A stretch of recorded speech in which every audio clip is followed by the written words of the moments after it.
الحمدللہ والصلاۃ والسلام علی رسول اللہ۔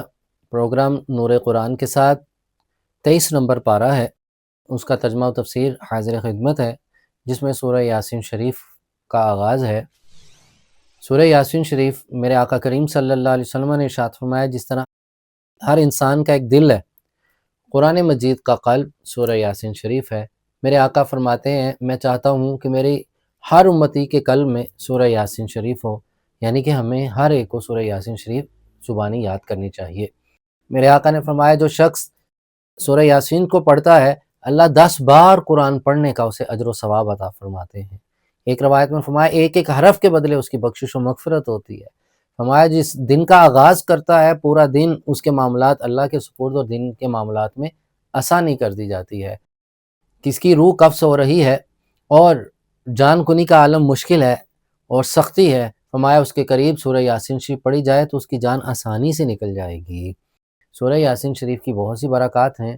اس کے اندر سلام قولا من رب رحیم ایک آیت ایسی ہے جس کو بطور وظیفہ بھی پڑھنا چاہیے، جس کی بہت سی برکات ہیں۔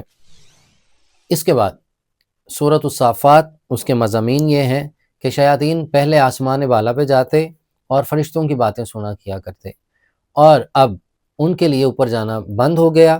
اب کوئی بھی شیطان اوپر جاتا ہے، انہیں آگ کے کوڑے برسائے جاتے ہیں اور وہ واپس آ جاتا ہے۔ اب وہ فرشتوں کی گفتگو کو نہیں سن سکتے کہ نیچے آ کے زمین پہ فساد برپا کر سکیں۔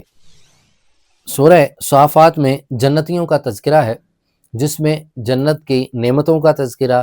جنتی جنت میں جائیں گے تو انہیں اعلیٰ بالا کھانے نصیب ہوں گے، اور انہیں جو نعمتیں نصیب ہوں گی، جو راحت و سکون نصیب ہوگی، ان تمام چیزوں کا تذکرہ ہے۔ پھر یاد رکھیے، جہاں قرآن مجید میں جنت کی نعمتوں، کھانے اور میوہ جات، نہروں کا، پھلوں کا تذکرہ آتا ہے، یہ مسلم ہے، اس کا انکار جائز نہیں ہے۔ اکثر لوگ اس پہ انکار کرتے ہیں کہ جنت میں کیا صرف ہم کھانے پینے جائیں گے؟ ایسا نہیں ہے، یہ اللہ کی طرف سے جنتیوں کو لیے اعزاز ہے۔ ہاں، ہر بندے کا اپنا ایک مقام و مرتبہ ہے، تو یاد رکھیے، عام بندوں کے لیے یہ جنت ہے، جس میں وہ سیر کریں گے، کھائیں پیئیں گے، پرسکون رہیں گے، تسکین کریں گے، اپنی راحت و قلبی حاصل کریں گے۔ لیکن خاص بندوں کے لیے جنت رسول اللہ سے ملاقات کی جگہ ہے، حضور سے ملاقات ہوگی، انبیاء و مرسلین سے ملاقات ہوگی، اولیاء صالحین سے ملاقات ہوگی، نیک و بات سے ملاقات ہوگی، اور پھر ایک وقت جمعے کا روز ایسا ہے جنت میں جہاں رب کریم سے جنتیوں کی ملاقات ہوگی، جس کو رب تعالیٰ چاہے گا اپنے دیدار سے مشرف فرمائے گا۔ جنت اعلیٰ ترین مقام ہے، جہاں اللہ کے انوار و تجلیات سب سے زیادہ ہوتے ہیں۔ اگلی آیت میں جہنمیوں کا تذکرہ ہے، ان کے کیفیات کا تذکرہ ہے، ان کے عذاب کا تذکرہ ہے، پھر ان کے کھانے کا زرقوم کا تذکرہ آیا، کانٹے دار جھاڑیاں ان کو کھلائی جائیں گی، ان کے جسموں کا تذکرہ کہ پھٹ جائیں گے، اور جو عذاب کی کیفیت ہے، اللہ تعالیٰ تمام مومنین کو اس سے محفوظ فرمائے۔ اللہ اپنی رحمت کے صدقے ہماری بخشش و مغفرت فرمائے، جہنم سے اللہ محفوظ فرمائے، اور اپنی خاص قرب خاص میں جنت نصیب فرمائے۔ اگلی آیات میں ابراہیم علیہ السلام کا تذکرہ ہے، جو پچھلے پاروں میں بھی گزر گیا۔ بتوں کو پاش کرنے کا تذکرہ، پھر آپ کی مخالفت ہے، پھر آپ کو آگ میں ڈال دیا جاتا ہے۔ اس کے بعد پھر ایک خاص واقعہ سورہ صافات میں ابراہیم علیہ السلام کا خواب ہے کہ وہ اپنے بیٹے اسماعیل علیہ السلام کو ذبح کر رہے ہیں، جو انتہائی خوبصورت ہیں، کئی سالوں کے بعد، دعاؤں کے بعد میسر آتے ہیں۔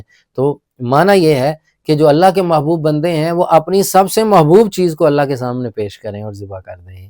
تو اللہ تبارک و تعالیٰ کی اس وحی کو قبول کرتے ہوئے ابراہیم علیہ السلام اپنے بیٹے اسماعیل علیہ السلام کے ہاتھ پاؤں باندھ کے ذبح کرنے لگتے ہیں، تیار ہو جاتے ہیں، چھری چلانے لگتے ہیں۔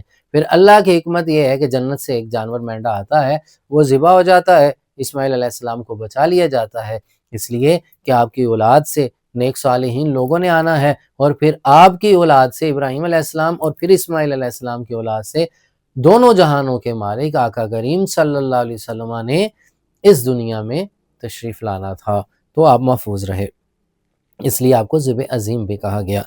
یونس علیہ السلام کا تذکرہ ہے، قوم سے ناراض ہو کے چلے جاتے ہیں، پھر سمندر کے سپرد ہوتے ہیں، کشتی میں، اور پھر سمندر میں، سمندر پھر مچھلی میں، مچھلی وہ گہرائی میں سمندر میں چلی جاتی ہے، لا الہ الا انت سبحانک انی کنت من الظالمین کا ورد کرتے رہتے ہیں، اور پھر مچھلی کو حکم ہوتا ہے وہ باہر آتی، پھر اپنی قوم کی طرف آتے ہیں، قوم اللہ کے حضور تائب ہو چکی ہوتی ہے، اللہ سے معافی مانگتی ہے، یونس علیہ السلام کو واپس لوٹا دیا جاتا ہے۔ روایات کے مطابق 1,00,000 افراد آپ کی امت کے تھے، ان کو پھر آپ آگے تبلیغ کرتے ہیں، ہدایت دیتے ہیں، اور یہ تذکرہ، یہ پورا واقعہ سورۃ الصافات میں ہے۔ سورۃ الصاد اس سے آگے ہے، اس کا مضمون بھی اسی طرح ملتا جلتا ہے، جس میں انبیاء علیہم السلام کا تذکرہ ہے، جس میں قوم عاد، قوم سمود، قوم نوح، قوم لوط، اصحاب الایکہ، ان کا تذکرہ، نبیوں کو جھٹلانے کا، اور پھر ان پہ جو عذاب آتے رہے ان کا تذکرہ کیا گیا۔ خاص کر حضرت داؤد علیہ السلام کے معجزات کا تذکرہ اور ان کی قرات کا تذکرہ ہے۔ جب وہ زبور شریف کی تلاوت کیا کرتے تو ہوائیں، ہر سمندر، ہوا، ہر چیز ساکت، جامد، ہواؤں میں پرندے ساکت ہو جاتے، اور آپ کی گریہ وزاری اور آپ کا سوز اور آپ کی خاص کر لہن مبارک کا جو ایک سوز اور کیف تھا اس کو محسوس کیا کرتے۔ انسان تو کجا، باقی جانور بھی اس تلاوت سے محظوظ ہوا کرتے تھے۔ ایوب علیہ السلام کا تذکرہ ہے، اور ان کے اوپر جو آزمائش آتی ہے ان کا تذکرہ ہے، اور ان سے پھر نجات ملتی ہے اس کا تذکرہ ہے، یہ انبیاء علیہ السلام۔ اور آخر میں آدم علیہ السلام کی تخلیق کا تذکرہ، جو پچھلے پاروں میں بھی چلتا آ رہا ہے۔ فرشتوں کو آدم کو سجدہ کرنے کا حکم دیا گیا، ابلیس نے سجدہ نہیں کیا، اسے دھتکار دیا جاتا ہے، وہ گمراہ ہو جاتا ہے، لائن ہو جاتا ہے، بدبخت ہو جاتا ہے۔ اس نے حسد کیا، اس نے تکبر کیا، جو اللہ کو پسند نہیں آیا، وہ ملعون ہو جاتا ہے۔ فرشتوں نے سجدہ کیا، ان کو اعزاز دیا جاتا ہے، انہیں اللہ اپنے قرب خاص میں جگہ دیتے ہیں، اور شیطان ابلیس کو دھتکار دیا جاتا ہے۔